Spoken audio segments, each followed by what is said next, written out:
Ok, donc maintenant on va faire l'algorithme de decision tree ou d'arbre de décision. Alors qu'est-ce que c'est un arbre de décision?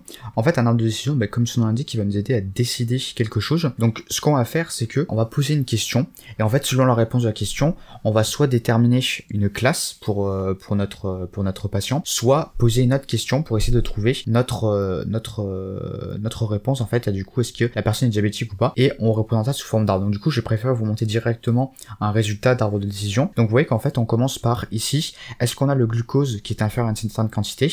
Si c'est oui, alors on va à gauche, voilà, c'est par convention, on fait comme ça, c'est-à-dire que si la réponse à la question c'est oui, alors on va à gauche, si c'est non, alors on va à droite. Là, on voit que si on va à droite, ça veut dire que du coup le glucose est supérieur à 154, donc là on dit que du coup la classe c'est 1, donc la personne est diabétique. Si par contre c'est oui, donc c'est-à-dire que le glucose est inférieur à 150,5, alors du coup on va se poser notre question, est-ce que l'âge est inférieur à 28,5? Si c'est le cas, alors du coup, on va prédire que la personne n'est pas diabétique. Si c'est le cas, donc c'est-à-dire que la personne est plus âgée que 28 ans et demi, alors du coup on va regarder le BMI, et à nouveau on va du coup regarder, donc si le BMI est inférieur à 26,95, donc pour une personne qui a plus de 28 ans, mais qui a un glucose inférieur à 154,5, donc si son BMI est inférieur à 26,95, alors du coup on va dire qu'il n'est pas diabétique. Sinon on va regarder alors ça je sais pas trop ce que c'est honnêtement comme variable. On va se poser à nouveau une question, du coup on va voir du coup on va voir si la valeur est inférieure à 0,5. Si c'est le cas, donc du coup on attribue la classe 0, donc c'est-à-dire que le patient n'est pas diabétique.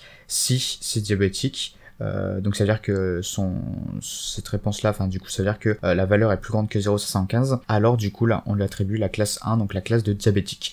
Voilà du coup ce que c'est un arbre de décision, c'est un arbre en fait où juste on pose des questions, et selon, en fait, donc c'est des questions, je sais plus comment on dit, c'est des questions fermées je crois, donc c'est à dire qu'on répond que par oui ou par non, et la question en fait est reliée à une variable en fait, et une valeur numérique. Du coup en général peut-être qu'on peut faire en quantitatif, je pense c'est possible, mais là du coup ici dans notre cas ce sera variable qualitative, donc du coup juste avec des variables numériques, et du coup on pose juste des questions, et à chaque fois du coup c'est binaire, du coup le choix c'est soit oui soit non, et donc après grâce à ça on peut réussir à classer du coup un patient en fait. Tu vois, voilà, si on a un nouveau patient, et par exemple on va regarder son glucose, est-ce que son glucose est inférieur à 150,5, allez on dit qu'il est inférieur à 154,5, ou on dit que notre patient il a un glucose de 100 et il a 20 ans.